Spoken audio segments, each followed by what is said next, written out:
Bom, gente, retomando aqui, agora a gente vai falar da distribuição eletrônica dos átomos em camadas e subníveis, tá? Primeiramente, nós temos 7 camadas, que correspondem às primeira camada, camada K, segunda camada L, terceira camada M, quarta camada N, quinta camada O, sexta camada P e sétima e última camada Q. Dentro dessas camadas existem subníveis de energia, que são chamados de S, P, D e F. A quantidade máxima de subnível suportada, a quantidade máxima de elétrons suportada em cada subnível é: subnível S só cabem 2 elétrons. Por quê? Porque ele tem apenas um orbital. Em cada orbital cabem 2 elétrons. No subnível P, é capaz de ser comportado uma quantidade de 6 elétrons, porque ele possui 3 orbitais. No subnível D, 10 elétrons, porque ele tem 5 orbitais. E no subnível F, 14 elétrons, porque ele tem 7 orbitais. Bom, como é que a gente consegue fazer uma notação dessa classificação, né? Dessa distribuição dos elétrons em camadas e subníveis? Olhando o exemplo 3s1. O número grande 3 corresponde à camada, ou seja, nível 3, terceira camada, camada M. O número pequeno 1 corresponde à quantidade de elétrons que está no S, que é o subnível de energia, tá? Da mesma forma aqui, 4p5. O 4 corresponde ao nível 4, quarta camada, que é a camada N. P, o subnível, e 5, a quantidade de elétrons no subnível P, tá? Esse diagrama é chamado de diagrama de Linus-Pauling, tá? Ele foi criado depois que esse cientista percebeu que havia uma ordem crescente de energia em que os elétrons iam se encaixando nos subníveis dentro dos níveis, que são as camadas eletrônicas, tá? Os elétrons, eles não vão se encaixando da camada mais interna para a camada mais externa. Eles se encaixam conforme uma ordem crescente de energia, que coincide com essas setas. Então, primeiro, a primeira seta, 1s2. Depois a segunda, 2s2. Depois a terceira, 2s2p6, 3s2. Depois 3p6, 4s2. Depois retorna para o 3D para depois ir para o 4p. Então, muito cuidado. Vocês devem seguir a ordem crescente de energia, a ordem crescente do diagrama e não a ordem das camadas, tá?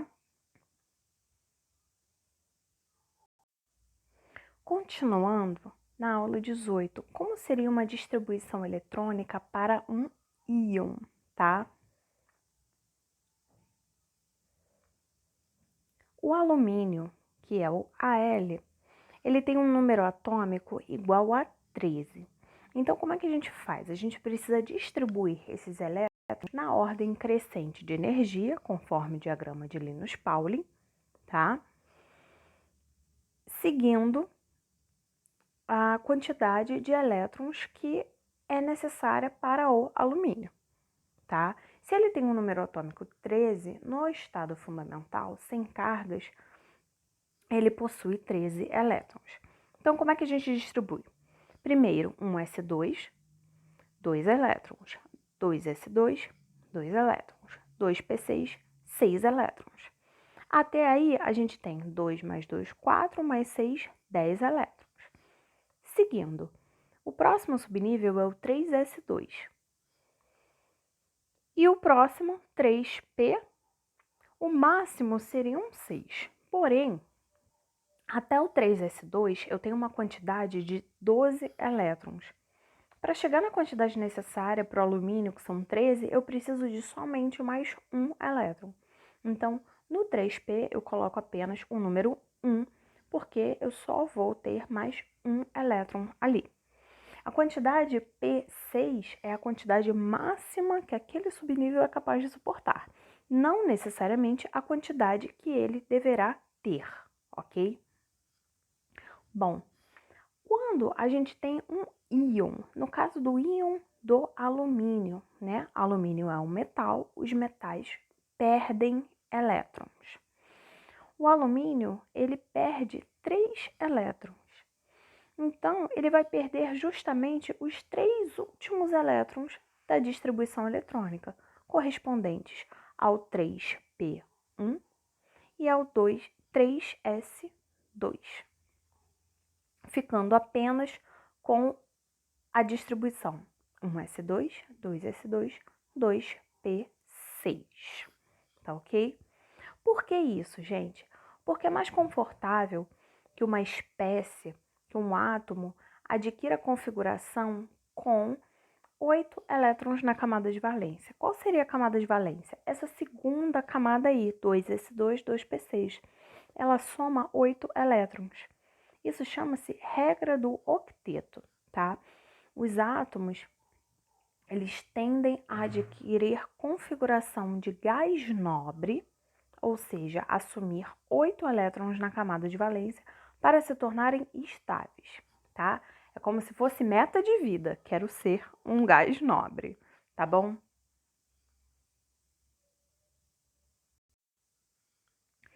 Seguindo para a distribuição do flúor, tá? O flúor é representado pelo símbolo F e o número atômico dele é 9. Então, olha aí, gente, um pequeno erro na apostila, tá? Corrijam, por favor.